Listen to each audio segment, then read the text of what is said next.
আজকের ক্লাসে আমরা আলোচনা করব।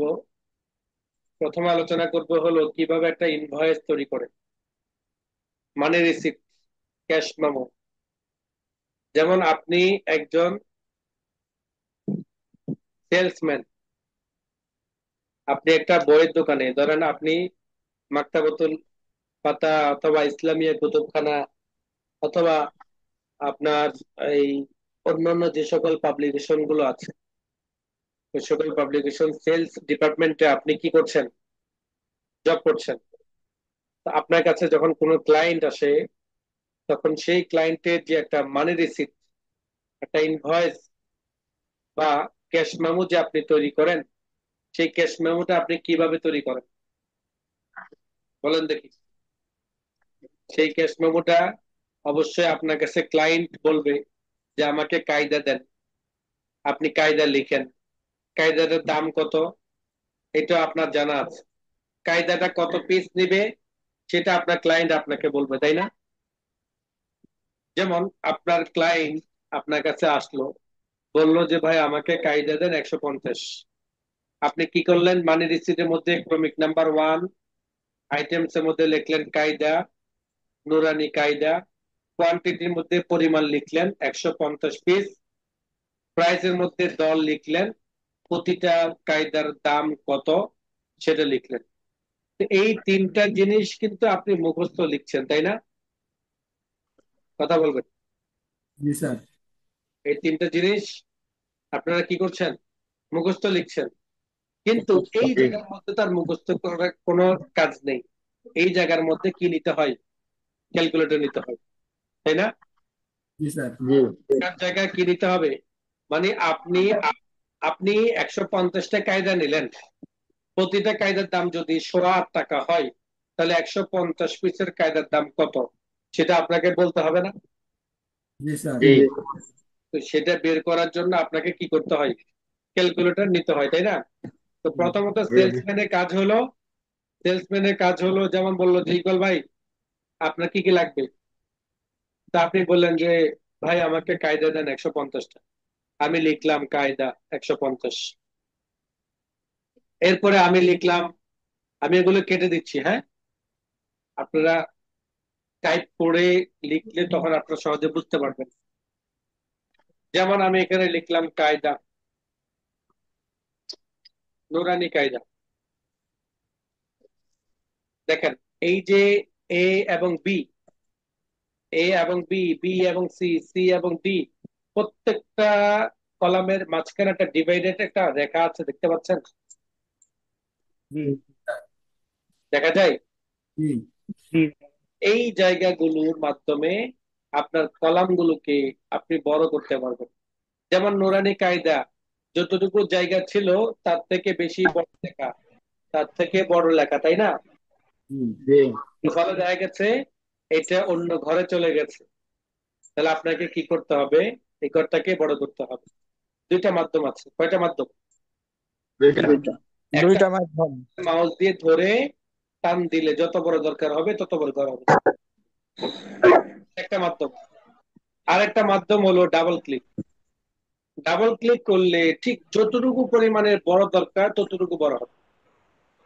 এই জায়গার মধ্যে, রেখার মধ্যে যদি ডাবল ক্লিক করেন, তাহলে ঠিক যতটুকু দরকার হবে ততটুকুই বড় হবে। আরো বড় চান সেক্ষেত্রে এভাবে ধরে ম্যানুয়ালি টান দিয়ে আপনি বড় করতে পারবেন এই ঘরটাকে। ক্লিয়ার? ক্লিয়ার। জি। এবার আসেন, নুরানি কায়দা লিখলাম, এবার লিখলাম যে নাদিয়ার কায়দা। এরপর লিখলাম হলো আমরা আমপাড়া।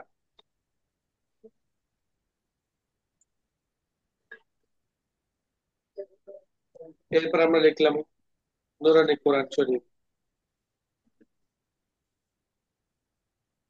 তারপরে আমরা লিখলাম পেন্সিল। তারপর লিখলাম আমরা ইরেজার। তারপর লিখলাম আমরা উম, খাতা। pen। তারপর কি লিখবো? খাতা। খাতা।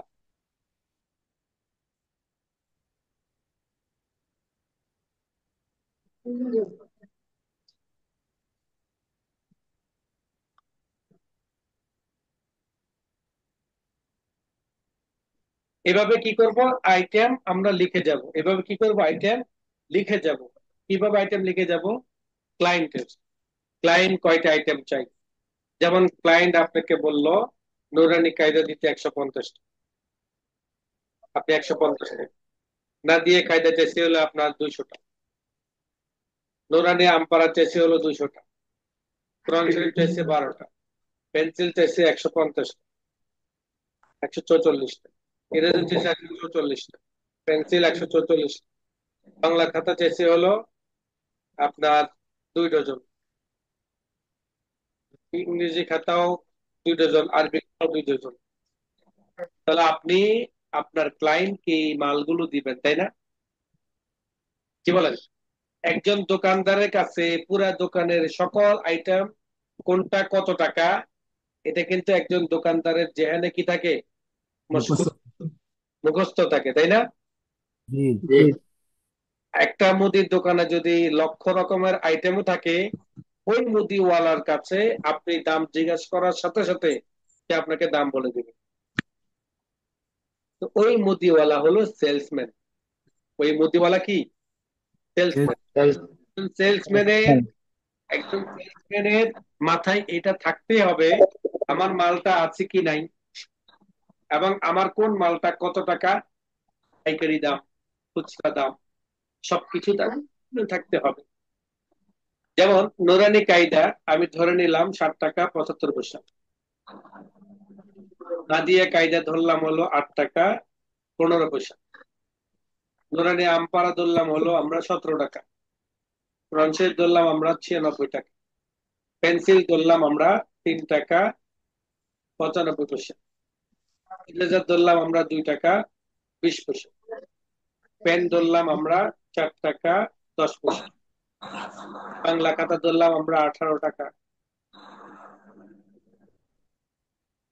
তাহলে এই যে আইটেম গুলো আছে, আইটেম গুলো আমাদেরকে কি করতে হবে, প্রথমে কম্পোজ করতে। এবার আমার কাজ হলো ক্যালকুলেটরের কাজ, তাই না? কি বলেন? মানে আমার 150 পেজ নুরানি কায়দা 60 টাকা 75 পয়সা করে যদি গুণন করি, তাহলে কত টাকা হয়, সেই ফলাফলটা আমি টাকার মধ্যে লিখতে চাই। এখন আপনারা বলবেন ফলাফলটা কিভাবে বের করব? জি, পরে সমান সমান B2 আর C2। B2 C2। B2C2 C2 গুণন C2। B2 এই গুণন সমান রয়েছে, সমান গুণন রয়েছে। এখন B2 B2 গুণ দিতে হবে। C2 C2 inter. B2 * C2। Inter. Enter. Enter second ঘরটা বলেন, বলেন এই ঘরটা বলেন। হবে হবে, আর সমান উপর থেকে সমান টান দিলেও চলে যাবে। C3 সমান সমান B3 B3 গুণন গুণন C3। C3 C3 আচ্ছা, ইন্টার। এই যে আপনারা এক একজন এক একটা শব্দ বলছেন, এটাকে কি বলে? এটাকে বলে, C3 ইন্টার।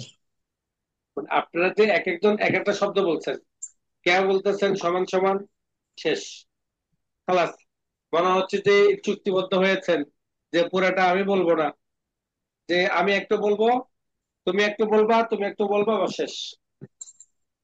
কি শিখা হবে কখনো? জি না। তাহলে কি বলতে হবে, এ টু সবাই জেড, এ টু জেড পুরাটা বলেন।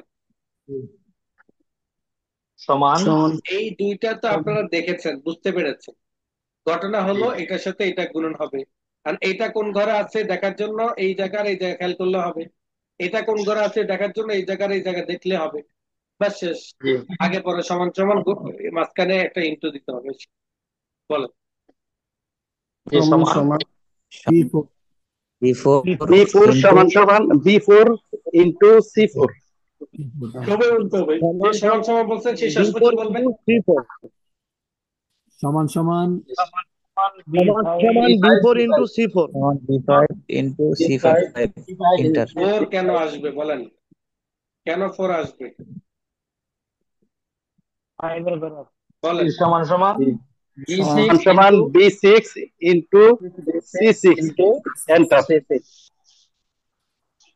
সমান বলেন সমান বলেন, শেষ পর্যন্ত বলবেন। সমান সমান সমান সমান সমান সমান B7 into C7 enter সব বিষয় শুধু নিচে থেকে সিরিয়াল মতো বলে যাবেন। সমান সমান সমান B8 into D8 C8 enter enter সমান সমান B9 into C9 enter সমান সমান B10 into C10 enter সমান সমান B11 into C11 enter আচ্ছা, প্রথম যে দুইটা করলাম সেই দুইটা করতে করতে আস্তে আস্তে যখন নিচের দিকে আসলাম তত কনসেপ্টটা ক্লিয়ার হয়েছে। জি এই মাথায় এখনো ঘুরপাক খাচ্ছে আসলে কি হবে। একটা জিনিস জানো, বলেন। টোটালটা ক্লিয়ার আমরা করিনি। এই যে পুরাটা যে আপনারা করলেন, আমি তো পুরাটা জি। আপনাদেরকে করতে দেব না, কিন্তু পুরাটা জি। কেন করাইলাম আপনাদের কনসেপ্টটা ক্লিয়ার হচ্ছে। যারা ঘুমাচ্ছেন তারাও যাতে ঘুমার মধ্যে হিসাব করতে পারে, আর যারা জাগ্রত আছেন কিন্তু অন্য মানুষকে আছেন তারাও যাতে হিসাব করতে পারে। এই জন্য আপনি আইটেম লিখেছেন কয়টা? এখানে 11টা, তাই না? বাম পাশে সিরিয়াল অনুযায়ী 11টা, মূলত আইটেম ছিল এখানে 10টা, তাই না? জি। আইটেম হলো 10টা। 10টা 10টা আইটেম আপনার জন্য বেশি সময় লাগবে না যদি এইভাবে লিখেন B2 into C2, B3 into C3, B4 into C4, B5 into C5, এভাবে যদি আপনি নিচের দিকে যান 10টা আইটেম লিখতে বেশি সময় লাগবে না। কিন্তু আপনি যদি এভাবে B2 into C2, B3 into C3 এভাবে যদি লিখে যান 100-150 আইটেম, তাহলে কত সময় লাগবে আপনার? অনেক অনেক সময় লাগবে। এটা করতে হবে ক্যালকুলেটর নিয়েই করতে হবে, তাই না? ক্যালকুলেটর তো আপনি নিবেনই, আপনাকে এই জায়গার মধ্যে হিসাব করতে হলে এই ক্যালকুলেটর নিতেই হবে আপনাকে, এটা স্বাভাবিক।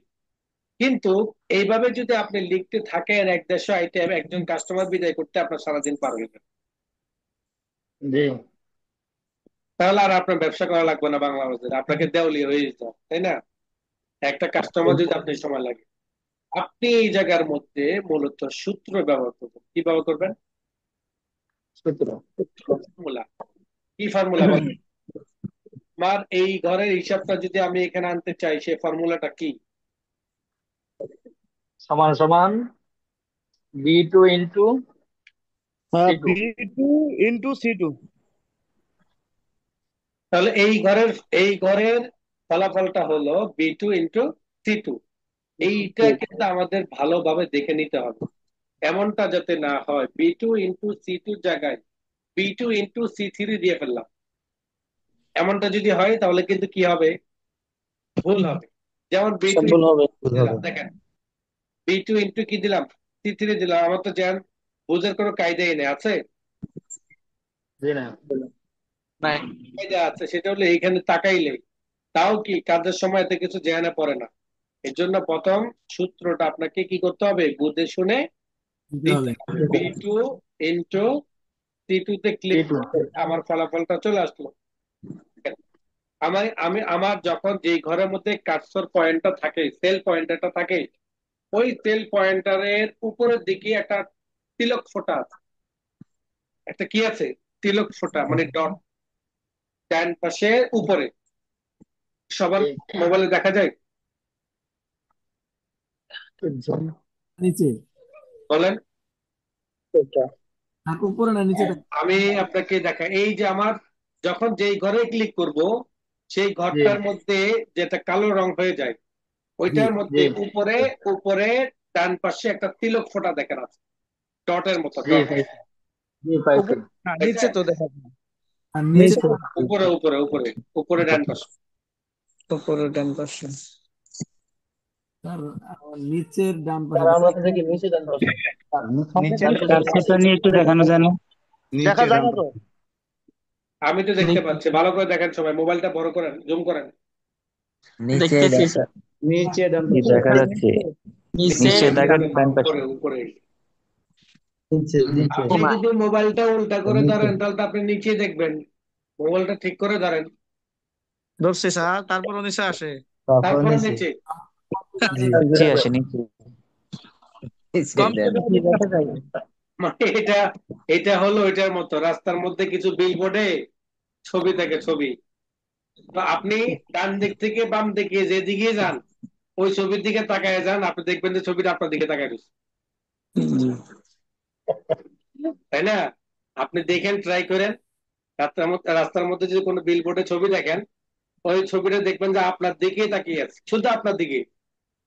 আপনি যদি একদম ডান দিক থেকে, মানে ওই বিলবোর্ডে ডান দিক থেকে একদম সামনের দিকে পার হয়ে যান গা, ওদিকে তাকায় থাকেন, দেখবেন যে সে আপনার দিকে তাকায় রয়েছে। এর অবস্থা হয়েছে আপনাদের এই অবস্থা। বলেছিলাম যে এক্সেল ক্লাসের মধ্যে আমি আপনাদেরকে এমন কিছু উলটপালট প্রশ্ন করব, সঠিকটা আপনাকে বের করতে হবে। সঠিকটা জি। আপনাকে কি করতে হবে? বের করতে হবে। করতেই হবে। এবং সেটার 100% গ্যারান্টি দিয়ে, কোনো সন্দেহমূলক না, যে যদি লাগিয়ে যায় এমন যাতে না হয়, একদম কারেক্ট জি। শব্দটা আপনাকে কি করতে হবে? প্রয়োগ করতে হবে, বলতে হবে। তাহলে আমার এই সেল পয়েন্টের কোন পাশে ডট পয়েন্টার? ডান পাশে নিচে। ডান ডান পাশে পাশে নিচে নিচে। এটা হলো ম্যাজিক পয়েন্ট। ডান এটা কি পাশের নিচে। Magic point magic point? কেমন ম্যাজিক পয়েন্ট দেখেন। আপনি যদি এখানে হাজার রকমের আইটেম তৈরি করে থাকেন, যেমন আমার এই আইটেমগুলোই বলি, এই আইটেমগুলো যেমন বলি, দেখেন, তাহলে আমার আইটেম কয়টা হলো? প্রায় 30টা, 30টা। তাই না? আমার আইটেম হলো 30টা। এখন দেখেন, এই যে প্রথমটা কিন্তু শুদ্ধভাবে আমরা বের করেছি, সঠিকভাবে বের করেছি। এবার যখন ওই যে ম্যাজিক পয়েন্টারটা আছে, ম্যাজিক পয়েন্টার উপর যখন মাউস পয়েন্টারটাকে নিয়ে যাব, মাউস পয়েন্টার আকৃতিটা চেঞ্জ হয়ে যাবে। যেমন এখন মাউস পয়েন্টারটা রয়েছে ব্ল্যাক কালার। কি কালার? ব্ল্যাক কালার এখন মাউস পয়েন্টারটা কি কালার আছে? ব্ল্যাক জি, স্ক্রিন পয়েন্টারে আছে। জি। সাদা white colour. White colour. Black কি কালার। কালার আছে? White colour. হোয়াইট কালার যখন ঠিক ওই তিলক ফোটার মধ্যে নিয়ে যাব তখন হয়ে যাবে সাদা কালার। তখন কালো কালো করা হয়ে যাবে। কালো কালো কালার থেকে কালো হয়ে যাবে। জি, কালো কালার আসবে। যখন কালো কালার আসবে তখনই কানটা ধরে রাখবেন, কানটা ধরবেন। জি। এইবার সোজা নিচের দিকে টানবেন। দেখেন প্রত্যেকের ফলাফল চলে আসছে। আপনাকে শেষ পর্যন্ত B2 × C2, B3 × C3, B4 × C4 এইভাবে কি করা নাই, করা লাগে না, লেখা লাগতেছে না, শুধু প্রথমটা বের করবেন। বাকিটা ম্যাজিক টুলের মাধ্যমে একদম সোজা নিচের দিকে টান দিবেন, কি হয়ে যাবে? ফলাফল বের বের হয়ে হয়ে যাবে যাবে। এটাই হলো এক্সেলের বিশেষত্ব। এটাই কি এক্সেলের বিশেষত্ব। এক্সেলের মাধ্যমে আপনি কেন কাজ করবেন? এই কারণে করবেন। এক্সেলের মাধ্যমে আপনি কেন কাজ করবেন? এই কারণেই করবেন যে আপনাকে ক্যালকুলেটরের কাজগুলো এক্সেল করে দিবে। আচ্ছা, এই পর্যন্ত থেকে এই পর্যন্ত আপনাকে যদি আপনার খুব দ্রুত স্পিড আপনি কাজ করেন, খুব দ্রুত স্পিডে কি করেন আপনি কাজ করেন, তাহলে 15টা মালের গুণন করে লিখতে লিখতে আপনার সময় লাগবে কেমন বলেন? এই 31টা মালের 1 মিনিট বুঝে বলেন আধা কিন্তু। ঘন্টা 1.5 মিনিট 2 মিনিটের মতো লাগে। আধা ঘন্টা লাগবে, না, আধা না, ঘন্টাও 30 লাগবে না। মিনিট লাগবে কমপক্ষে। আবার 1 মিনিট 2 মিনিট যিনি বলছেন সেটাও না। কমপক্ষে খুব 10 দ্রুত থেকে 15 গতিতে, মিনিট। ধরুন বাংলা বাজারে খুব দ্রুত গতিতে হিসাব করে, এরকম যতক্ষণ লোক লিখতে যদি পারি ধরেন, কয়টা লাগবে? এরকম লোক 10 যদি মিনিট ধরেন কমপক্ষে 8 থেকে 10 মিনিট 8 থেকে 10 মিনিট। জি। এই 30টা আইটেম গুণন করে লিখে দিবে ফলাফল। যেমন 200 × 8.25 হিসাব করে লিখে দিবে। এইভাবে কমপক্ষে 5 থেকে 8 মিনিট সর্বোচ্চ লাগবে, সর্বনিম্ন লাগবে, তাই না? তাহলে আপনি এই 30টা আইটেমের ক্যালকুলেটরের হিসাব নিকাশ গুলো মাত্র 10 সেকেন্ডে বসা দিতে পারছেন। কত সেকেন্ড? 10 সেকেন্ডও লাগবে না। আমি এখানে আপনাকে বসিয়ে দিলাম, দেখেন কেটে দিলাম। এবার আপনি ঘড়ি ঘড়ি ধরবেন, শুধুমাত্র গুণন দিবেন, ফলাফল শেষ, এবার ধরে টান দিবেন। এখন এটা যে 1000 আইটেমও থাকে, দেখবেন যে 10 সেকেন্ডের মধ্যে ফলাফল বের হয়ে গেল। 1000টা আইটেমও থাকলো, 1000টা আইটেম যদি আপনি হিসাব করতে যান, হিসাবের মধ্যে ভুল হওয়ার সম্ভাবনা আছে। এক নম্বরের ক্যালকুলেটর টাইপ করতে গেলে ভুল হতে পারে, আবার ক্যালকুলেটর টাইপ করছে ঠিকই কিন্তু লিখতে গিয়ে ভুল করছে, এই দুই জায়গায় ভুল হওয়ার সম্ভাবনা থাকে। কিন্তু Excel আপনাকে সেই ভুল করে দিবে না, আপনাকে সঠিকভাবে আপনার হিসাবগুলো করে দিবে। বুঝাইতে পারলাম? জি স্যার। সবাই বুঝতে পারছেন? জি আলহামদুলিল্লাহ। স্যার। তাহলে এইভাবে আমরা একটা বিল তৈরি করতে পারি। এবার আসেন, সবার নিচে আসেন, এই জায়গার মধ্যে আমি লিখলাম আপনার ক্লায়েন্ট আপনার থেকে মাল নিয়েছে 150 পিস কায়দা, দাম আসছে 1162 টাকা 50 পয়সা। আপনাকে কি প্রত্যেকটা আইটেমের জন্য টাকা ভেঙে ভেঙে দিবে নাকি টোটাল লাগবে? তাহলে টোটালটা বের করতে হবে। টোটাল বের করার সুরত কয়টা? জানা নাই তো। টোটাল বের করার সুরত কয়টা? পাঁচটা বলা হয়েছিল, একটা ভুল। একটা কম্পিউটার গ্রহণ করে না, এক্সেল গ্রহণ করে না। ভুল যেটা সেটা বাদ, কারেক্ট যেটা যেটা ইয়ে করা যায়, এক্সেল গ্রহণ করে, এরকম হিসাব নিকাশ করে কয়ভাবে করা যায়? 4 ভাবে। চারভাবে। একটা হলো অমুক ঘর 4 ভাবে। প্লাস অমুক ঘর প্লাস অমুক ঘর প্লাস অমুক ঘর, এভাবে, তাই না? আরেকটা হলো click plus click plus click plus. Click মানে ঘরে ক্লিক করব আর কিবোর্ডে টাইপ করব প্লাস, বুঝি প্লাস বুঝি। এটা হলো ক্লিক প্লাস বলে, এটাকে কি বলে? Select plus. ক্লিক প্লাস মানে ক্লিক করব আর প্লাস দিব, ক্লিক করব আর প্লাস দিব। এই দুইটাও আমরা ব্যবহার করি না। না। এই দুইটা ব্যবহার করা যায় কিন্তু ব্যবহার করি না। না, বাকি দুইটা ব্যবহার করি, বাকি দুইটা ব্যবহার করি। করি। যেমন বাকি দুইটার মধ্যে আছে হলো, এক নাম্বার হলো ইকুয়ালসি sum, sum, first bracket. First bracket. জি। এবার শুরু ঘরটা বলেন তো কি?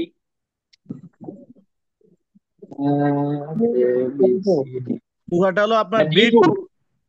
হ্যাঁ, B2 B2 D to D. 32, G. Delta, delta 2 D2 semicolon D2 semicolon, colon semicolon না। কোলন, তারপর হ্যাঁ ডি D31. আচ্ছা ওয়ান হবে যোগ Enter. First bracket close, enter. তাহলে এই লোকটার টোটাল বিল আসছে কত? 30,349। টাকা 50 পয়সা। আচ্ছা, তাহলে দেখেন এই যে আপনার হিসাবটা আপনার করতে অনেক সময় লাগতো না ক্যালকুলেটরে, এটা আপনার সময় লাগতেছে না। আপনি যে সাম দিয়ে লিখেছেন এতটুকু বরদাস্ত করার মতো এক্সেলের সময় নেই। এক্সেলে কথা হলো ভাই আমার আমার কাছে টেকনিক আছে, শুধু টেকনিক ব্যবহার করবা। অটো সাম আমার কাছে কি টেকনিক আছে, টেকনিক ব্যবহার করবা। আমার কাছে এসে যদি মুসির মতো কাজ করতে হয় তাহলে হবে না। আমি একজন শিক্ষিত মানুষ, আমাকে শিক্ষার ওই ফলাফল দেখাইতে ইয়ে করবা, নির্দেশ করবা, আমি তোমাকে ফলাফল বের করে দিব। এই ফলাফলটা কি? অটো সামে ডাবল ক্লিক চলে আসছে। আমি অটো সাম পাইছি না, আজকে অনেক চেষ্টা তাহলে করছি। আপনার এই যে সময়টা সেভ করলো, সংরক্ষণ করলো, বাঁচিয়ে দিল আপনাকে, এটার দ্বারা আপনি আরো বেশি ক্লায়েন্ট কি করতে পারবেন? সার্ভিস দিতে পারবেন।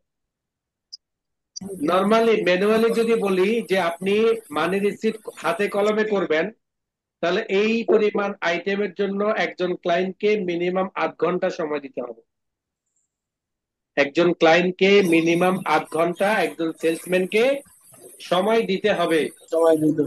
সেই সেলসম্যান যদি একজন কম্পিউটারের এক্সপার্ট হয় তাহলে তার জন্য এত সময় লাগবে হ্যাঁ। না। তার কোন জায়গায় সময় লাগবে কে বলতে পারবেন? বাইরে যাবে ওই এগুলো তুলা টাইপ করা আইটি টাইপিং সময় লাগবে। পরিমাণ এবং পণ্যের পরিমাণ আটকে যাবে, সেই এক্সপার্ট লোকটা আটকে যাবে টাইপের মধ্যে। কোথায়? টাইপে টাইপে। তার মানে হলো যার যত স্পিড থাকবে টাইপে, তার ভাউচারটা তত দ্রুত হবে। কেননা এগুলোতে কোনো সময় লাগে না। যোগ ফলে, গুণন ফলে, আর অটোসামে এগুলোতে কোনো সময় লাগে না। শুধুমাত্র প্রথমটা বের করলেই হয়, এগুলো টান দিলে হয়। সেটা 1000 আইটেম হইলেও মুহূর্তে ফলাফল চলে আসে। তার মানে তার সময় লাগবে কোথায়? টাইপে। তাই তাহলে আপনি চিন্তা করে দেখেন, আধুনিক যুগে আপনাকে কম্পিউটার কতটা উপকার আসছে আপনার। আপনি যদি, যেমন আপনার এমদাদিয়া লাইব্রেরি বলেন, অথবা মাকতাবাতুল ফাতা বলেন, ইসলামিয়া লাইব্রেরি বলেন, তাদের সিজনের মধ্যে যদি আপনি একজন সেলসম্যানের কাজ করেন, ওই 10 জন সেলসম্যানের কাজ একজন কম্পিউটার সেলসম্যান করে দিতে পারবে। ম্যানুয়ালি 10 জন লোকের কাজ একজন কম্পিউটার সেলসম্যান করে দিতে পারবে, করে দিতে পারবে। এবং সেটা ভুল নয়, বরং নির্ভুল ভাবে করে দিতে পারবে। ওই 10 জন লোকের কাজের মধ্যে ভুল হওয়ার সম্ভাবনা সর্বনিম্ন 10% থাকে। হয়তো লিখতে, না হয় ক্যালকুলেটরে উঠাইতে, না হলে টোটাল যোগফল টানতে, না হলে টোটাল যোগফল লিখতে, কোনো না কোনো এক জায়গার মধ্যে এরকম কি থাকে, সমস্যা। সমস্যা থাকে। তার মানে আপনার এই এক্সেল আপনাকে এই জায়গার মধ্যে আপনাকে কতটা বাঁচিয়ে দিল আপনি সব। এই হলো প্রজেক্ট 1। এটা কি? Project Project 1। one। এবার আসেন প্রজেক্ট 2, মানে স্যালারি শিট 1। স্যালারি শিট 1 মানে হলো আপনি একজন সেলসম্যান। আপনি একজন কি?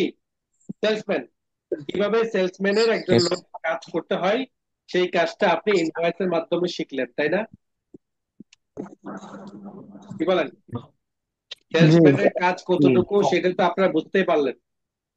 কিন্তু আপনি যদি কোনো একটা অফিসের মধ্যে জব করেন, আপনি যদি কোনো একটা প্রতিষ্ঠানে জব করেন, যে প্রতিষ্ঠানগুলো কর্পোরেট প্রতিষ্ঠানের মতো, যাদের স্টাফদের জন্য বিভিন্ন ধরনের সুযোগ সুবিধাগুলো, ওই প্রতিষ্ঠানগুলোতে আপনি কি করছেন? কম্পিউটার অপারেটিং পদে জব করছেন। একজন কম্পিউটার অপারেটরের অফিসিয়াল যারা কাজ করেন, তাদের কিছু কাজ থাকে, রেগুলার কাজ থাকে, জেনারেল কিছু কাজ থাকে। সেই জেনারেল কাজগুলোর মধ্যে থেকে এটাও থাকে, একজন একটা প্রতিষ্ঠানের আপনার স্টাফদের মান্থলি স্যালারির উপর একটা শীট তৈরি করতে হয়, যেটাকে বলা হয় স্যালারি শীট। ওই স্যালারি শীটটা তৈরি করে বিল পাস করাইতে হয়। বিল পাস করার দায়িত্ব অ্যাকাউন্টস ম্যানেজারের। বাট কম্পিউটার অপারেটরের কাজ হলো সেই বিলটা তৈরি করে দেওয়া। যেমন এইখানে একটা প্রতিষ্ঠানের নাম বলি, একটা প্রতিষ্ঠান, যে প্রতিষ্ঠানের তাদের স্টাফদেরকে কিছু সুযোগ সুবিধা দিচ্ছে। তাদের স্টাফদেরকে কি দিচ্ছে? সুযোগ সুবিধা। সুযোগ সুবিধা দিচ্ছে।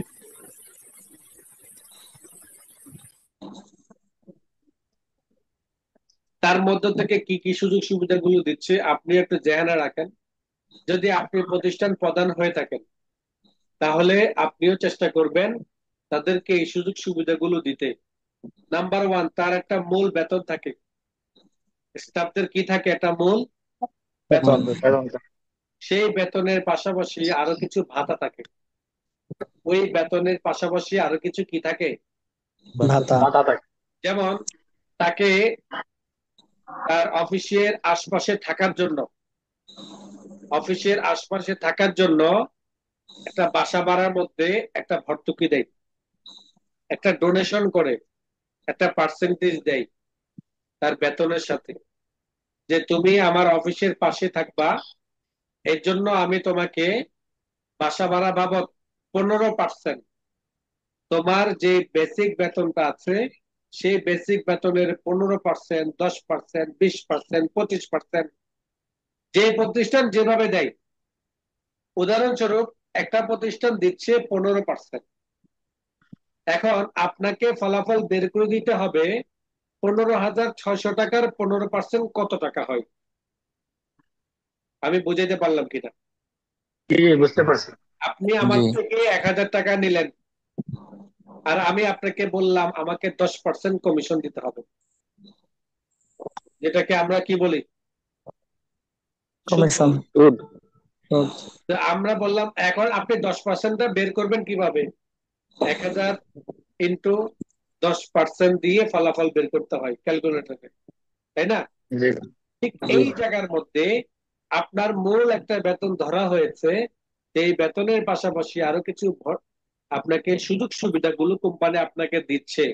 আর সেই সুযোগ সুবিধাগুলো কেন দিচ্ছে? আপনি যাতে ওই প্রতিষ্ঠানে দীর্ঘ সময় এবং বিশ্বস্ততার সহিত কাজ করেন। কারণ মানব যেখানে সুযোগ পায় সেখানেই মাথা নোয়ায়, যেখানে সুযোগ পায় সেখানে কি করে? মাথা নোয়ায়। আপনি যদি আমার প্রতিষ্ঠানে 20,000 টাকা বেতন পান আর অন্য প্রতিষ্ঠানে 15,000 টাকা বেতন পান, তাহলে নর্মালি আপনি কি চিন্তা করবেন? 15,000 টাকার বেতনে পড়ে থাকবেন নাকি 20,000 টাকার বেতনের মধ্যে আসবেন? 20,000 আসবো। কেন বিশ আসবেন? হাজার টাকা আপনার প্রয়োজন।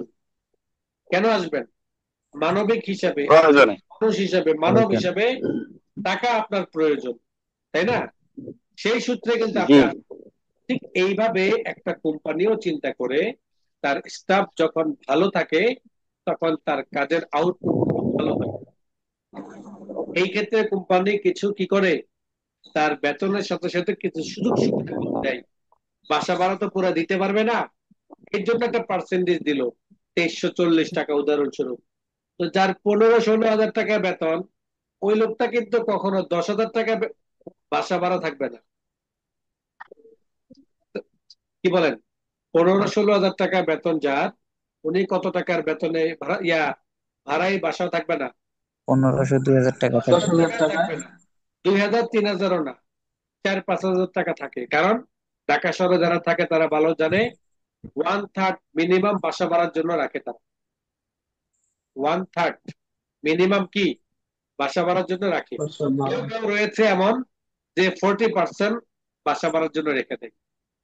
10,000 টাকা পাইলে তার মধ্যে 4,000 টাকায় বাসা ভাড়া, 12,000 টাকা পাইলে তার মধ্যে থেকে 5,000 টাকায় বাসা ভাড়া। এভাবে এই অবস্থায় চলে। কোম্পানি এই জায়গার মধ্যে যার বেতন 15,000 টাকা, কোম্পানি এই জায়গার মধ্যে বৈষম্য যাতে না হয় এই জন্য এই পার্সেন্টেজ সিস্টেমটা করছে। কারণ কোম্পানি ভালো করে জানে যার বেতন কম সে ওই বেতনের মধ্যে বাসা ভাড়া নিবে, যার বেতন বেশি সে তার থেকে বেশি পরিমাণ ওইভাবে তাকে কি করে সুযোগ সুবিধাগুলো দেয়। 15%-এ যার 15,600 টাকা, তার আসছে কত বাসা ভাড়া? 2340 টাকা। 3,340 টাকা। 2340 টাকা। আবার যার 25,000 টাকা বেতন তার কত আসছে?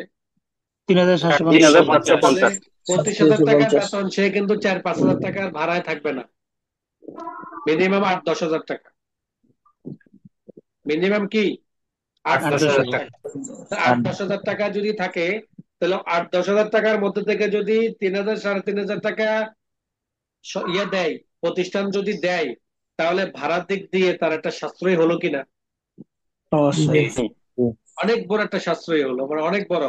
এটা একমাত্র যে চাকরি করে সে বুঝতে পারে, যে ব্যবসা করে সে বুঝতে পারবে না, যে চাকরি করে এই সুযোগগুলো পায় সেই একমাত্র বুঝতে পারে। এটা আমরা জানি, আমরা চাকরি করি তো আমরা জানি এটা। তাহলে আসেন, কোম্পানি আপনাকে এইচ রেন্ট মানে হলো বাসা ভাড়া, হাউস রেন্ট। এইচ মিন কি? হাউস রেন্ট, হাউস, বাসা ভাড়া বাবদ 15%। এখানে লিখে দেওয়া হয়েছে 15%। এখানে 20%ও লিখতে পারে, 18%ও লিখতে পারে, 25% লিখতে পারে। যে প্রতিষ্ঠান যত পার্সেন্ট দেয় সেটা আপনি এখানে লিখে দিতে পারেন। কার রেন্ট মানে যাতায়াত, আপনার একটা যাতায়াতের জন্য একটা ভাড়া দিচ্ছে, যাতে আপনার পুরো বেতনটা ভাড়ার মধ্যে চলে না যায়, অথবা আপনি কষ্ট করে হেঁটে হেঁটে আসলেন এমনটা যাতে না হয়। কোম্পানি এদিক দিয়েও আপনাকে কি দিচ্ছে? একটা সুযোগ, তার সুবিধা বা একটা ভাতা আপনাকে দিচ্ছে। আবার দেখতে পাচ্ছেন যে মেডিকেল মেডিকেল বাবদ মানে আপনার চিকিৎসা বাবদ একটা পার্সেন্টেজ দিচ্ছে। তাহলে এখন দেখেন, একটা প্রতিষ্ঠান আপনাকে মূল বেতন দিল, সাথে সাথে আপনার প্রয়োজনের মধ্য থেকে একটা প্রয়োজন হলো থাকার, একটা প্রয়োজন হলো যাতায়াত, একটা প্রয়োজন হলো আপনার শারীরিক চিকিৎসা। এই তিনটা জিনিস কোম্পানি কেন রাখলো? কারণ এই তিনটা জিনিস আমার স্টাফের জন্য মেইন। এই তিনটা জিনিস, এই সুবিধাগুলো যদি আমি দিতে পারি, তাহলে আমার এই লোকটা সুস্থ থাকবে, যাতায়াতে কষ্ট হবে না, সুন্দর একটা বাসাও থাকতে পারবে। সব মিলিয়ে তাকে একটা মোটা অঙ্কের ভাড়া দেওয়া হয়, মোটা অঙ্কের বেতন দেওয়া হয়। তার টোটাল গিয়ে জমা হয় কত? 21,000। 21,060 তার বেতন কত? 15,000 15,600 টাকা। 15,600 টাকা যার বেতন, এই 15,600 টাকা কিন্তু তার ফ্যামিলিতে চলে যায়। মানে আমি এখানে একটা সূক্ষ্ম বিষয় আপনাদেরকে জেনে দিচ্ছি, যারা পরিচালক আছেন তাদেরও যাতে এই বিষয়টা জাগ্রত হয়, যে আসলে আমার স্টাফে চলতে পারে কিনা সেটা দেখার দায়িত্ব আমার। 15,600 টাকা যার বেতন, বর্তমান জমানায় 15,600 টাকা তার কিসে চলে যায়? ফ্যামিলির পেছনে চলে যায়। ফ্যামিলির পেছনে ছাড়াও তার ব্যক্তিগত কিন্তু একটা খরচ আছে, যেমন যাতায়াত, যেমন চিকিৎসা, যেমন পোশাক আশাক। এই জিনিসগুলোতে বেশি সংখ্যক যারা চাকরিজীবী আছে তারা খুব কষ্ট করে চলে। বিকেলের দিকে দেখবেন যে অনেকেই 2, 4, 5 কিলোমিটার হেঁটে চলে যায়। দুপুরে হোটেলে গিয়ে দেখবেন যে সিঙ্গারা খায়, সমোসা খায়। আপনি কি মনে করেছেন চাকরি ঢাকা শহরে এত সহজ? কত কঠিন করে তারা টাকা উপার্জন করে, কিন্তু মাস শেষে গিয়ে দেখেন যে তার জিরো, তার জীবনটা শূন্য, বেতন চলে যায়। তাহলে 15,600 টাকা যার, সে কিন্তু তার ফ্যামিলিকে নিয়ে সুন্দরভাবে চলতে পারে। কিন্তু এটার পাশাপাশি যদি আপনি তাকে কিছু এক্সট্রা ভাতা দেন, তাহলে তার শরীর সুস্থ থাকবে, তার যাতায়াতটাও কষ্ট হবে না, প্লাস তার শরীরকে দেওয়ার জন্য বা প্রয়োজনীয় গুরুত্বপূর্ণ অথবা বিশেষ সময়ের সঞ্চয়গুলো তার বৃহৎ কষ্টের সময় কাজে লাগে। বৃহৎ কষ্ট বলতে তার চিকিৎসা বোঝানো হচ্ছে। চিকিৎসা করতে গিয়ে এমন কিছু লোক আছে টাকার অভাবে মারা যায়, চিকিৎসা নাই, টাকা নাই, চিকিৎসার অভাব মারা গেছে। অথচ আপনার প্রতিষ্ঠানে 10 বছর, 15 বছর, 20 বছর, 30 বছর, আমার চোখে দেখা, আমি যেসব প্রতিষ্ঠানগুলোতে পড়েছি ওই সকল প্রতিষ্ঠানগুলোতে 28 বছর, 30 বছর বাবুর্চি করে ঘরে সর্বশেষ বৃদ্ধ বয়সে মাদ্রাসা থেকে যখন বের হয়, একটা লুঙ্গিও তাকে দেওয়া হয় নাই। তাহলে এই দুঃখটা তার ভিতরে থাকলেও কিছু করার নাই। কি জন্য কিছু করার নাই? কারণ মাদ্রাসা থেকে ওই ব্যবস্থাপনাটা মূলত নাই। কি বলেন, আছে? আপনার প্রতিষ্ঠানে 30 বছর যদি প্রিন্সিপালও যদি চাকরি করে, ওই প্রিন্সিপাল বিদায়ের সময় কি আপনি 10টা টাকা মাদ্রাসা থেকে দিতে পারবেন? এই পাওয়ার আছে আপনার? জি না। কি জন্য নাই? কারণ হলো আমরা যে টাকা আর্ন করি এগুলো ছাত্রদের পিছনে এবং মাদ্রাসার পেছনে কি করে ফেলি? এই করে ফেলি। সত্যি এইটা চিন্তা করি না, যাদের অক্লান্ত পরিশ্রমে ছাত্রগুলো গড়ে ওঠে, যাদের অক্লান্ত পরিশ্রমে মাদ্রাসাগুলো গড়ে ওঠে, তাদের ভবিষ্যতেও কিছু করা উচিত। এটা কিন্তু আমরা 99% কি করে পরিচালকরা ভাবতে পারি না। সুযোগগুলো যদি আমরা তাদেরকে দিই, তাহলে কি হবে? হয়তো বা তাদের জন্য কিছু সঞ্চয় হবে। আসেন পরবর্তী স্টেপ, আমরা এই প্রতিষ্ঠানগুলো হলো আমাদের প্রতিষ্ঠানগুলোর মতো। এই প্রতিষ্ঠানগুলো কিসের মতো? আমাদের প্রতিষ্ঠানগুলো মানে আমাদের মাদ্রাসাগুলোর মতো। মাদ্রাসাগুলো তো শুধুমাত্র দেয়, কোনো স্টাফ থেকে বেতন কর্তন করে না, করে? মানে শুধুমাত্র আপনাকে দেয়, কোনো টাকা আওয়াজ করবেন না। আমি তো নাকে দিয়ে পানি পড়তেছে, তারপরও চিল্লায় কথা বলতেছে। এর মধ্যে যদি আপনি আমার থেকেও বেশি সাউন্ডে কথা বলেন, তখন তো আমার শক্তিতে দুর্বল হয়ে যায়, তাই না?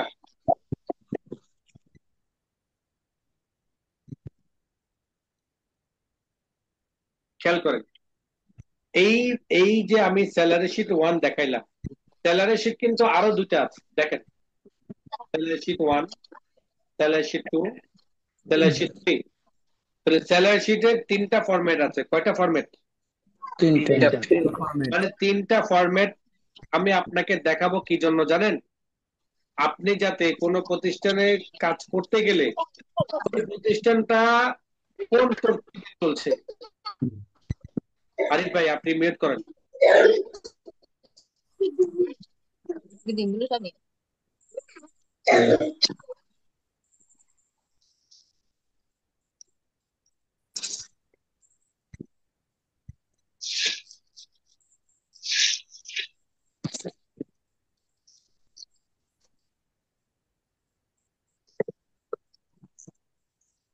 যে সকল প্রতিষ্ঠানগুলো যেমন মাদ্রাসাগুলোতে আপনার শিক্ষক মহোদয়গণকে শুধুমাত্র প্রতি মাসে কি করে একটা নির্দিষ্ট বেতন দেয়, তাই না? কি বলেন? কিন্তু কিন্তু মাসিক কোনো কর্তন করে না, যে প্রভিডেন্ট ফান্ডের জন্য অথবা অন্য কোনো ফান্ডের জন্য টাকা কর্তন করে রেখে দেয় না, রেখে দেয়? না না না। এইখানে যে ফরম্যাটটা করলাম সেই ফরম্যাটটা হলো শুধু দেওয়া হয়, নেওয়া হয় না। এই ফরম্যাটটা হলো এটা। এখন দেওয়ার মধ্যে আরো কিছু ফ্যাসিলিটি থাকে, সেটা আপনাদেরকে 3টা ফ্যাসিলিটি আপনাকে এখানে উল্লেখ করলাম। অনেক অনেক প্রতিষ্ঠান আরো কিছু দেয়, অনেক অনেক প্রতিষ্ঠান কি আরো অনেক কিছু দেয়। যেমন তার একটা ফ্যামিলি ভাতা দেয়, সন্তানদের পড়াশোনার জন্য একটা বৃত্তি দেয়। এগুলো হলো যত কিছুই আপনাকে দিবে আপনি এইভাবে প্লাস করবেন, ঠিক আছে? এইখানের মধ্যে আমি একটা অংশ কালার করে রেখেছি, আরেকটা অংশ লিখে রেখেছি কালো করে, কারণ যেটা আমরা কালার করে রেখেছি এটা হলো পার্মানেন্ট। এটা কি? আর যেটা ভিতরে এইটা আমাদেরকে সূত্রের মাধ্যমে বের করতে হবে। কিসের মাধ্যমে? সূত্রের মাধ্যমে, ফর্মুলার মাধ্যমে। এগুলো সবগুলো কেটে দিলাম, দেখেন সবগুলো কেটে দিলাম, এগুলো কেটে দিলাম। এবার আসেন, আমাকে যদি 15,600 টাকার 15% বের করতে হয়, কিভাবে বের করব বলেন?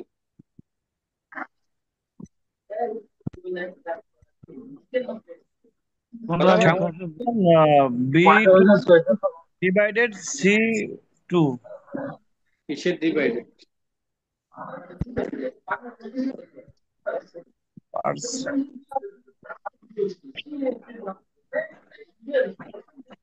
তারপরে বলেন। ইকুয়াল টু আমি যে এত সময় ধরে আপনাদেরকে লেকচার দিলাম, আপনারা মনে করছেন যে ফলাফল আমি আপনাদেরকে বের করে দিব? আপনাদেরকে দিয়ে ফলাফল বের করাবো, বলবেন এখানে কিভাবে ফলাফলটা বের করতে পারে। আমি তো আপনাদেরকে বুঝিয়ে দিয়েছি 15,600 টাকার 15% বের করব। তাহলে কিভাবে কি করতে বলেন? বি ইকুয়াল টু এভাবে করা যাবে? বলেন। C2 into 50 100 আবার বলেন। B2 into 15%। B2 into 15%। Shahidul Islam ভাই, জি। তাহলে B2 into 15%। এখানে আপনাকে সূত্রটা বুঝেন। প্রথমে সমান সমান দেওয়া হয়েছে কেন? এক্সেলের সমান সমান দেওয়া লাগবে। এটা হলো প্রধান শর্ত। এক্সেলের ফলাফল বের করার জন্য প্রধান শর্ত সমান সমান। ক্লিয়ার? এবার আসলে B2 B2 কেন? বিট্টু হলো যে মেন 15,600 টাকাটা B2 ঘরের মধ্যে। 15,600 টাকা কোন ঘরে আছে? বি ঘরে B2 B2 তে আছে। এই কারণে আমরা এখানে কি লিখলাম? B2 লিখলাম। এরপরে বলা হচ্ছে যে গুণন ইনটু। এই গুণনটা কেন আনা হলো? এই গুণনটা আনা হলো এই কারণে ওই ঘরে যা আছে, ওই ঘরে যা আছে তার 15% গুণন করে 15%, 15 গুণন নয়, 15% গুণনফল কত হয়? মানে এইখানে একসাথে দুইটা জিনিস মার্জ করা হয়েছে। নাম্বার 1, 15,600 টাকে 100 ভাগে ভাগ, এরপরে 15% কত? দুইটাকে একসাথে মিলিয়ে দেওয়া হয়েছে এভাবে, ইনটু দিয়া। দুইটাকে একসাথে মিলিয়ে দেওয়া হয়েছে কিভাবে? বুঝতে পারলাম না। আপনি তো 15,600 টাকা বের করতে চাচ্ছেন, 15,600 টাকার 15% বের করতে যে চাচ্ছেন, ওই 15,600 টাকাকে আপনাকে প্রথমে ভাগ দিতে হবে 100 ভাগ, তাহলে প্রতি ভাগ কত হয় সেটা বের হবে। এরপরে গিয়ে ওই ভাগের 15%, মানে 15 ভাগ কত টাকা হয় সেটা গুণন করে ফলাফল বের করতে হয়। তাহলে আমাকে দুইটা স্টেপ পার করতে হয়, তাই না? সে দুইটা স্টেপকে মার্চ করে গুণন দিয়ে একটা স্টেপ করা হয়েছে। গুণন আনার কারণ হলো এটা, ওইটাকে 100 ভাগ করে 15% ফলাফল বের করে নেবে। ভাগ যে করবে সে ভাগের জন্য আমরা এখানে বলি নাই ভাগ করো, এইভাবে বলা হয় নাই B2 ভাগ 100 ইন্টু 15। মূলত ঘটনা হলো এটা, দেখেন কিন্তু মূলত ঘটনা কোনটা? জি, এটা আমি কিন্তু বোঝানোর জন্য আপনাদেরকে বলতেছি, কেন? যাতে আপনারা নিজেরা এগুলোকে ভেঙে ভেঙে হাজার রকমের সূত্র নিজেরা তৈরি করতে পারেন। সূত্র নিজেরা তৈরি করতে হলে আগে সূত্র ভাঙ্গা সিস্টেম শিখতে হবে। সমান সমান কেন আসলো, B2 কেন আসলো, ভাগ কেন আসলো, 100 কেন আসলো, গুণন কেন আসলো, 15 কেন আসলো, পার্সেন্টেজ কেন আসলো না? বলেন, আমাকে একজন বিশ্লেষণ করেন।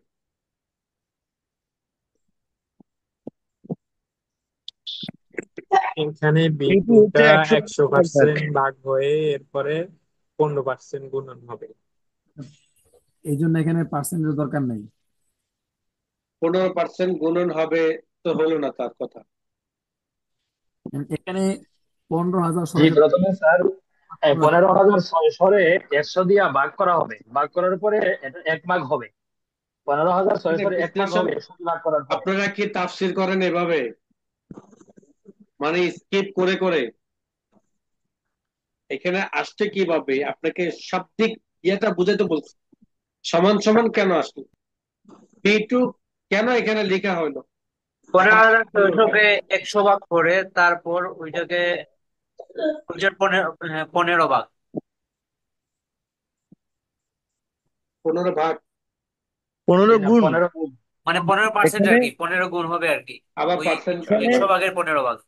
এখানে B2টা হচ্ছে আপনার ওই যে বেতনের 100 ভাগের 1 ভাগ, সেই 100 ভাগের 1 ভাগকে ওই 15 দিয়ে গুণ করা হয়েছে। গুড। এবার আমি ইন্টার দিলে কত টাকা আসে দেখেন। 2340। এবার দেখেন এক্সেলের যে নিয়ম আছে, এই যে আপনাকে দুইটা সূত্র, এই যেমন এখানে দেখেন, এই যে দুইটা সূত্র, এইটা প্লাস এইটা প্লাস এই পর্যন্ত, এই দুটা সূত্রকে একসাথে করা হয়েছে। এই কারণে আমরা এটাকে এভাবে করি, B2 ইন্টু 15%। তাহলে সূত্রটা ছোট হলো না বড় হলো? ছোট হলো। কত হইলো? ফল কিন্তু একই। আগেরটা বিশ্লেষণ করে দেখালাম, আর এখন একটা শর্টকাট। শর্টকাটে এবার আপনারা এটা বলেন, 12% বলেন। B2 B2 সমান সমান D2 সমান সমান D2 D2 কেন? ইন্টু এটা D2 B2 না D2 হবে না স্যার। না, ওইটা ডিভাইডেড ইয়া হবে। 12 কিন্তু 12%। 12। 12% ইন্টার। বুঝা বলেন, কিন্তু বুঝা বলেন। জি জি। স্যার ঠিক আছে। Inter inter. সমান সমান B2 ইন্টু 12% ইন্টার সমান সমান B2 ইন্টু 12%।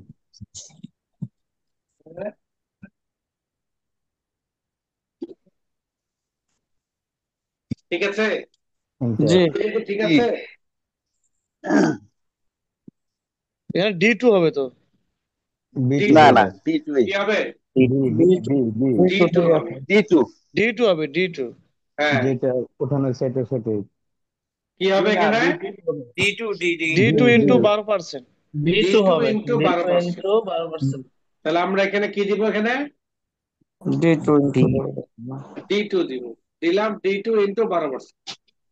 ফলাফল কি জি না আসলো? স্যার, হবে না, হবে না স্যার। হবে জি না, না স্যার, এভাবে হবে না। আগে হবে না ঠিক হবে ছিল, না D2 ঠিক ছিল। না আগেরটাই না আগেরটাই ঠিক ছিল, B2 হবে। কারণ আমরা তো ইকুয়ালস টু বের করব। B2 ফলাফল কি আসলো গুণন বলেন? D2। জিরো। আপনি B2 যদি ইন্টু কারণ যত খেলা আপনাকে বলা হচ্ছে যে মূল বেতন, বেসিক, যে তাই না? বিটি হবে বিটি হবে আপনাকে যে। যে কমিশনটা দিবে, এই কমিশনটা কিসের ভিত্তিতে দিবে? মূল বেতনের ভিত্তিতে, মূল বেতনের বেসিক ভিত্তিতে। থেকে তাই বেসিক না? থেকে তাহলে দেওয়া মূল হবে। বেতনটা সবসময় ঠিক থাকবে। রাখতে হবে। তাহলে এখানে কি দিতে হবে? সমান সমান B2 B2 B two into into B2 into into 12%। 12%। 12%। Enter.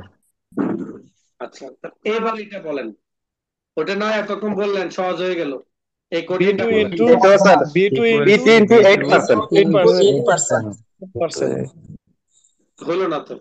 সমান সমান সমান সমান এটা না হয় B2 B2 ইন্টু ঠিক আছে, 8%। সমান এটা তো সমান B2 B2 হওয়ার ইন্টু মতো কোনো 8%। সুযোগ সমান নাই। সমান সমান B2 B2 into into 8%। 8%। B two into সমান সমান B two into 8%।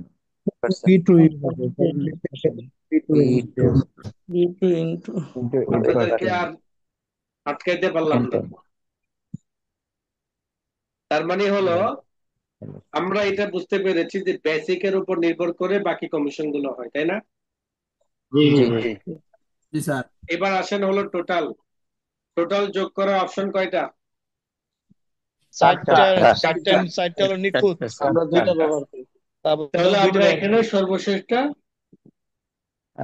Double auto click. Sum. Double আর ক্লিক, সাম অটো সামে double double click click, sir. Auto সামে দুইবার ডাবল ক্লিক। Double click. এই চারটাকে আমরা একসাথে ধরবো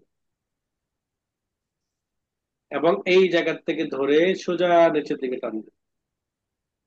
জি ফলাফল বের হয়েছে। কত সময় লাগছে? বেশি সময় লাগে নাই, অথচ 2 দেখা সেকেন্ড। গেছে আপনি একটা কাজের জন্য একদিন লাগাই দিবেন। কারণ বসরা তো মনে করবে যে আমার এই 1-1.5 হাজার ইয়েদের স্টাফদের স্যালারি শিট তৈরি করতেছে, তার তো কয়েকদিন সময় দিতেই হবে। আসলে কি তার কয়েকদিন সময় লাগে? জি না। না তার কয়েকদিন সময় লাগে না। এরকম এই যে আপনি এটা ধরলেন, চারটাকে ধরে একসাথে নিচের দিকে যদি টান দেন, 1 লক্ষ জিনিসও তো আপনি মুহূর্তের মধ্যে শেষ করতে পারবেন। এক জি লক্ষ অবশ্যই। টান দিলে তো নিচের দিকে শুধু টান দিতে যাইতে যে সময় লাগে এতটুকুই তো। জি এবার আসেন অটো সাম শিখলেন না? জি অটো সামে কয়টা ক্লিক করতে হয়? Double click. তিনটে। Double click.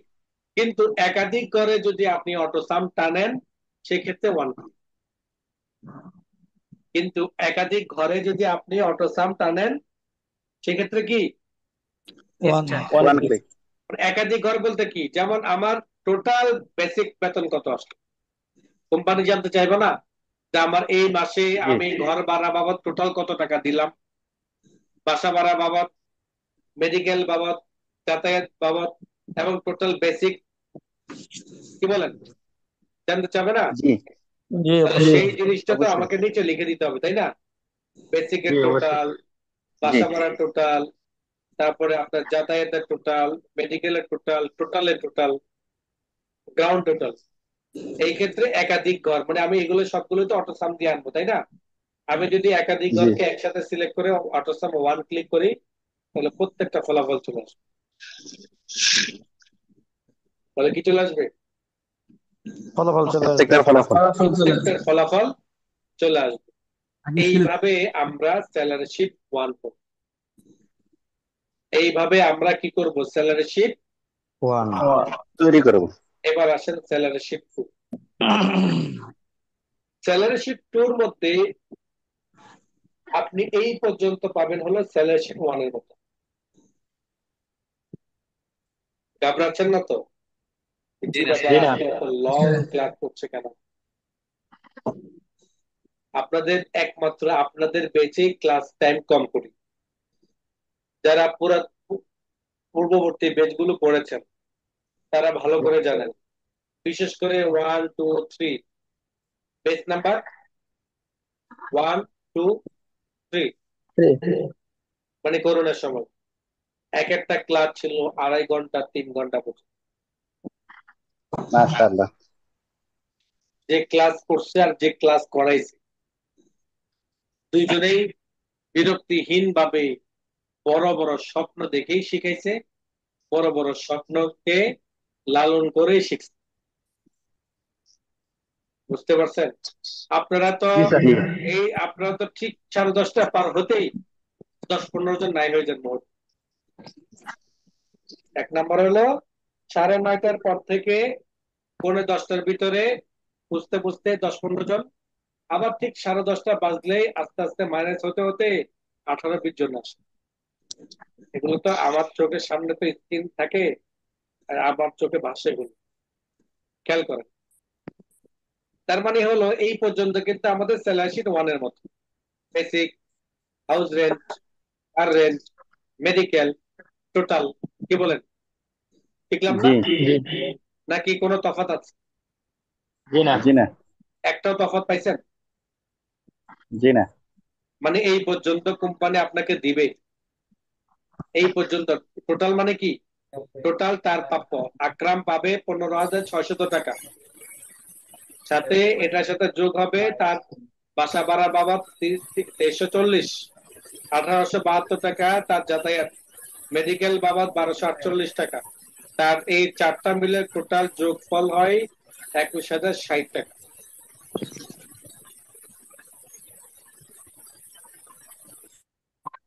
আজিজ ভাই, আপনার এখান থেকে একটা স্পিকার একটা সাউন্ড আসে, আপনার একটা মিউট থেকে না, এটা খুব ব্রেনে হিট করে। আচ্ছা, তাহলে এই পর্যন্ত তো আপনাদেরকে আর বোঝানো লাগবে না, বোঝানো লাগবে? জি না। যারা ঘুমাচ্ছে তারাই বলতেছে জি না, যারা কিন্তু জাগ্রত আছে তারা কিন্তু বলে না। না না, ইনশাল্লাহ বুঝতে পারছি। লাগবে না। এখন এখন যারা ঘুমে আছে তারা করে কিরে, আমি তো এটা বলি নাই, আমার কথা কেন বললো? না না, না, ইনশাল্লাহ আমরা দেখতেছি তো।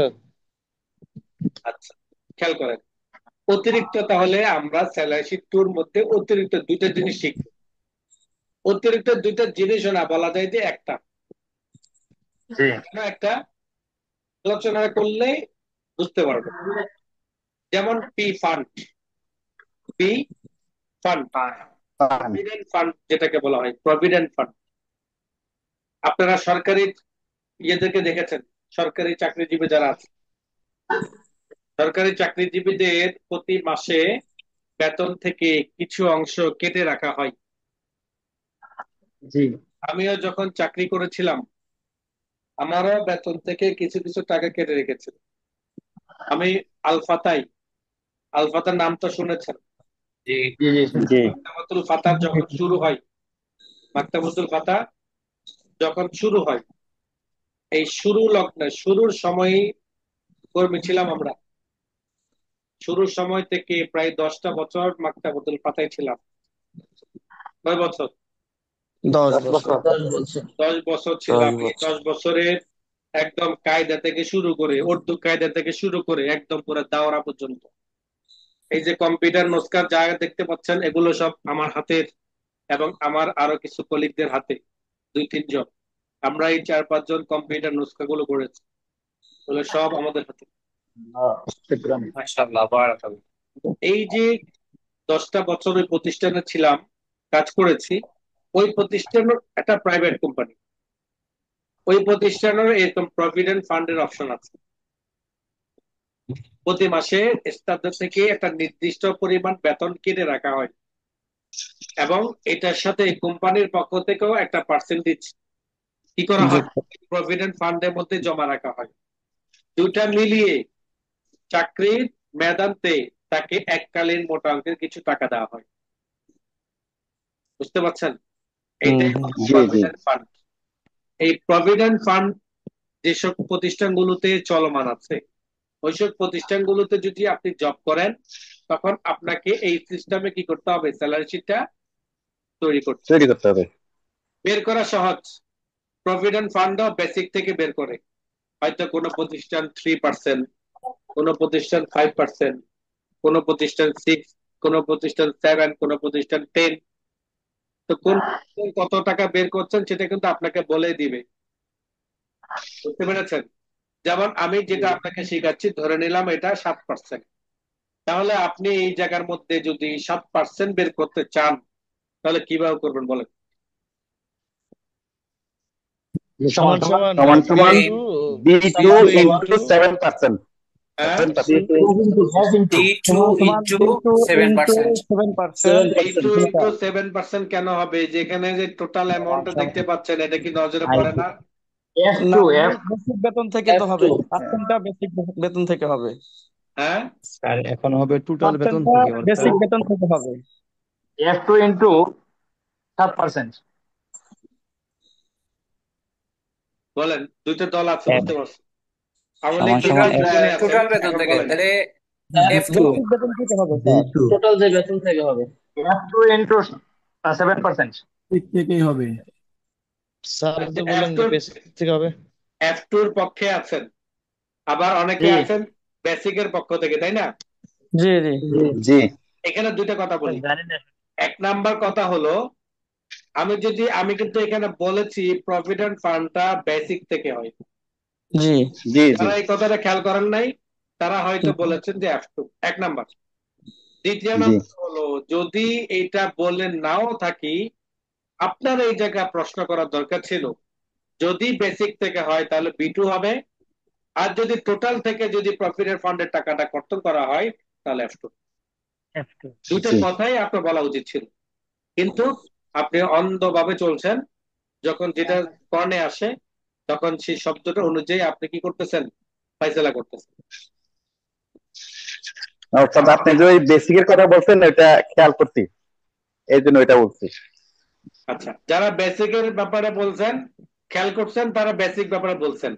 আমার প্রশ্ন হলো তাদের কাছে, আমি যদি বলে নাও থাকতাম, বলে জি দিয়েছি হয়তো খেয়াল তাহলে আমরা করেন, দুইটা বলতাম। হ্যাঁ বলে দিয়েছি তাই খেয়াল করেন নাই, সেটা ভিন্ন কথা। এই যে খেয়াল করেন নাই, এইটা ধরে নিতে পারেন, ধরেন আমি বলি নাই।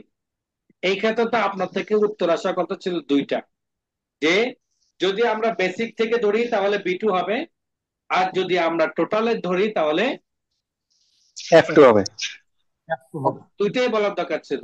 তাহলে দুইটা বললে মানুষ সঠিক শব্দটা, সঠিক সমাধানটা পেয়ে যায়। এখন যদি আপনি একচেটিয়া যদি একমুখী বলেন, জামাত ইসলামের মতো যদি বলেন যে আমারটাই প্রকৃত ধর্ম, তাবলিগ ওয়ালাদের মতো যদি বলেন যে আমারটাই প্রকৃত ধর্ম, এবং প্রত্যেকে যদি প্রত্যেকের ইয়েটাকে দেন, তাহলে হবে না। সমাধান দুইটাই তুলতে হবে, যে ভাই আমি রাজনীতির লাইনে আছি, সেই ক্ষেত্রে তোমরা আমার দলে আসতে পারো। আমি এই কি বল আধ্যাত্মিক লাইনে আছি, সেই ক্ষেত্রে তোমরা আধ্যাত্মিক লাইনে মেহনত করতে চাইলে আমার কাছে আসতে পারো। বিষয়টা কিন্তু ক্লিয়ার করা উচিত, তাই না? ঠিক বিষয়ে আপনার এই জায়গার মধ্যেও আপনাকে এই বিষয়টা খেয়াল করতে হবে, আসলে এই জায়গার মধ্যে কোন সূত্রটা নিতে হবে, সঠিক জিনিসটা আমাকে জানতে হবে আগে। আমি কি বসাবো সেটা পরের কথা, কিন্তু সঠিক বিষয়টা আগে আমাকে জানতে হবে। জানতে হবে। সকল প্রতিষ্ঠানে বেসিক দিয়ে হয়। আপনাকে যেমন জি জি কমিশন গুলো দেয়, আপনাকে যেমন আপনাকে কি বলে এটাকে, এই ওভার টাইমের বিল গুলো দেয়, ঈদ বোনাস গুলো দেয়, এগুলো সবকিছু বেসিক দিয়ে হয়। কারণ এটা হলো কোম্পানির একটা ফাঁকিবাজি। কোম্পানি একটা কি ফাঁকি। কারণ কিরকম ফাঁকি, আপনার টোটাল যদি হয়, টোটালে 7% কিন্তু অনেক টাকা চলে আসে, জি বুঝতে পারছেন? তো এই জন্য সকল প্রতিষ্ঠানগুলো বেস ফেয়ারের উপর নির্ভর করে ইয়ে করে। তাহলে আপনাকে প্রভিডেন্ট ফান্ড টানতে হলে কি করতে হবে বলেন? বেসিক বেসিক থেকে হয়, তাহলে B2 বেসিক ইন্টু থেকে হয় না, আপনি তো ক্লিয়ার হয়ে গেছেন, আপনি তো বিষয়টা ক্লিয়ার হয়ে গেছেন এখন, যে সকল প্রতিষ্ঠানগুলো বেসিক থেকে হয়, তার মানে হলো কথা ক্লিয়ার। এখন এই জায়গার মধ্যে আর তাহলে বেসিক আর F2 আনার কোনো প্রয়োজন নেই। বলেন। দরকার নেই। জি সমান সমান B2 ইন্টু 7% এন্টার। গুড। সমান সমান B2 into 7% inter, 6% inter. 5% inter, 8%, 10% inter. তো কত Enter. পার্সেন্ট দিবে সেটা আপনি বললে হবে না। ওই প্রতিষ্ঠানের রুলস কি, প্রত্যেকটা প্রতিষ্ঠানের একটা রুলস আছে। তো ওইটা আপনি যখন ইয়ে করবেন আপনাকে বলে দিবে যে আমাদের প্রফিটেড ফান্ডের অংশ এত টাকা, তাহলে আপনি সেই অনুযায়ী বের করবেন। আচ্ছা, এবার আসেন হলো নেট পে। নেট পে হলো কোম্পানি কিন্তু আপনাকে দিচ্ছে হলো এই টাকাটা 21,060 টাকা, আবার কোম্পানি আপনার থেকে কর্তন করবে এই টাকাটা। কোন প্রতিষ্ঠান কখনো এই কাজ কখনো ভুলেও করে না যে স্টকটা আগে দিয়ে নেই তারপর স্টক থেকে আমি আবার টাকা ব্যাক করে নিব, এটা কোনো প্রতিষ্ঠান করে না। প্রতিষ্ঠান কি করে, আগে যদি আমি পেয়ে থাকি সেটাকে কর্তন করো, অবশিষ্ট টাকাটা তাকে পে করো। জি সেই অনুযায়ী নেট পেটা হলো আপনার ওই স্টাফকে সর্বশেষ আপনার টাকা কর্তন করে আপনি কত টাকা তাকে পে করবেন, সেটাই হলো নেট পে। তাহলে এখন বলেন নেট পে বের করার জন্য কোন জায়গাতে কোন জায়গায় কি করতে হবে? সমান সমান F2 minus G2 enter. F2 minus G2 G2 কেন F2? F2 তো যেহেতু আমরা টোটাল থেকে কাটবো। যেহেতু আমাদের টোটাল অ্যামাউন্টটা বের হয়ে গেছে, প্রফিট এন্ড ফান্ডের কত টাকা সেটাও বের হয়েছে, এখন সর্বশেষ ফয়সালা হলো আমার ওই স্টাফকে কত টাকা দিব, সেই টাকাটা বের করার জন্য আমি টোটাল অ্যামাউন্ট থেকে প্রফিট এন্ড ফান্ডের টাকাটা মাইনাস করে অবশিষ্ট ফলাফলটা বের করতে চাই, তাই না? জি ক্লিয়ার? তাহলে কঠিন কিছু জি না আপনার কাছে কি কঠিন মনে হলো কিছু? জি না, আমার জি কাছে না মনে হয় নাই, আপনার কাছে মনে হয়েছে কিনা সেটা বলেন। জি না, আমার জি কাছে না কঠিন মনে হয় না। আলহামদুলিল্লাহ যদি অনেক মনে সহজ না থাকছে। হয়ে থাকে, যদি মনে না হয়ে থাকে তাহলে এখান থেকে বলেন। B2 into 15% enter. 15% ইন্টার। জি স্যার, আমি বলি এটা বলেন। সমান সমান B2 ইন্টু 12%। 12%। এন্টার। তারপর সমান সমান E2 সমান সমান E2 ইন্টার সমান সমান B2 ইন্টু 8% ইন্টার। 8% ইন্টার সমান সমান B2 into সাম হবে না, ডবল ক্লিক করলেই চলবে। চিন্তা করতেছেন যে টোটাল তো সবাই সাম হবে বিটু স্যার। ইন্টু বলতেছে, যে আমি তো একটা বলতে হবে আমাকে।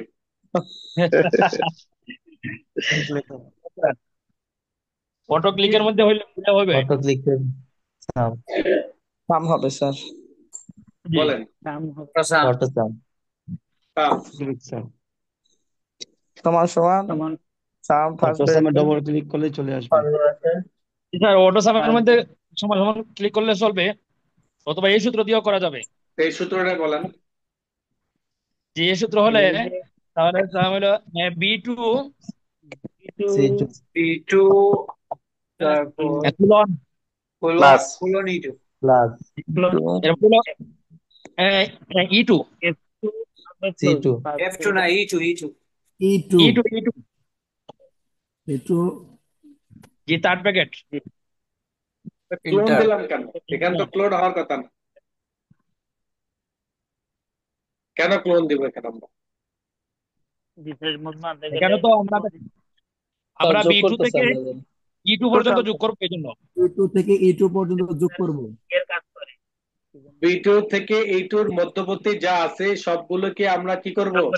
যোগ করব। আর এখানে আমরা অন্যান্য ভাষার ক্ষেত্রে আমরা হাইপেন দিয়ে থেকে বুঝাই, কিন্তু এক্সেল যেহেতু হাইপেনটা একটা অপারেটর, যার কারণে আমার সেই অপারেটর এই জায়গায় প্রযোজ্য নয়। এই ক্ষেত্রে আমাকে ক্লোনের মাধ্যমে সেই থেকেটা বোঝানোর জন্য ক্লোন ব্যবহার করতে হবে। ক্লিয়ার? জি জি অবশ্যই। জি এবার বলেন। এখন হলো B2 ইন্টু সমান সমান ইন্টু ক্লাস 7%। 7% ইন্টার। 7%। এটা এটা টোটাল তো থেকে মাইনাস নেবেন না হবে, বেসিক থেকে নেবেন? ইন্টু ইন্টু টোটাল থেকে হবে না, নিলে তো F2 হবে। মাইনাস হবে। বুঝে নাই? আর আমি মাইনাস হবে। সমান B2 ইন্টু 7 টোটাল থেকে নিলে F2 এটা আর মাইনাস হ্যাঁ, হবে। minus হবে কেন? বেসিক থেকে নিলে B2। ক্লিয়ার হয়ে গেছে স্যার, আমাদের এটা ক্লিয়ার হয়ে গেছে স্যার। কি শিখাই দিলাম? এটা তো এটা তো মনে এটা হয় তো যে সিদ্ধান্ত পাশে হয়ে করানো গেছে ভালো যে ছিল। Into 7% inter. Sir B2 into 7% minus inter. হওয়ার কথা। জি না, আরে ভাই এখানে মাইনাস হবে কেন? মাইনাস হবে না, কি মাইনাস হবে? এটা আসছে বেসিক থেকে। বলেন। ঠিক আছে স্যার। এখন মাইনাস হবে, এখন এটা সমান সমান জি F2 ইন্টু G2। F2, জি জি F2 F2 minus minus F2 F2 into minus minus F2 minus G2, G2। G2 এবার সবগুলোকে এভাবে ধরে সিলেক্ট করলাম, দেন নিচের নিচের দিকে দিকে এবার ড্রাগ করলাম। নিচের দিকে টান দেওয়াটাকে ড্রাগ বলে। কি বলে? ধন্যবাদ। ড্রাগ। ঠিক আছে, আবার জি সবগুলো স্যার, শেষ করলাম। জি ধরার পরে অটোসামে একটা ক্লিক। একবার ক্লিক, ওয়ান ক্লিক, দেন বোল্ড করে দিলাম, দেন কালার করে দিলাম, এখানে লিখে দিলাম এই যে আমার 11টা টোটাল আনতে হবে অটোসাম। এটাকে আমরা বোল্ড করে দিলাম, কালার করে দিলাম, এই ঘরে আমরা লিখে দিলাম টোটাল। স্যালারি শিট শুরু করলাম, স্যালারি শিট শুরু করলাম। আগামী ক্লাসে শিখছিল salary sheet 3 and electricity, salary sheet 3 এবং ইলেকট্রিসিটি। নেক্সট ক্লাস কি বারে? আমি বৃহস্পতি। বৃহস্পতিবার, বৃহস্পতিবার। জি। বৃহস্পতিবার তো মনে হয় আমাদের সম্মেলনে থাকা লাগতে পারে। সম্মেলনে একান্ত যদি যাওয়া না হয় আমার কোনো কারণবশত, তাহলে ক্লাস হবে। আর সম্ভাবনা বেশি, কারণ প্রতিটা সম্মেলন আমাদের থাকতে হয় আমাদের। তো সেক্ষেত্রে হয়তো সম্মেলনে থাকা হবে। যদি থাকা হয় তাহলে ক্লাসে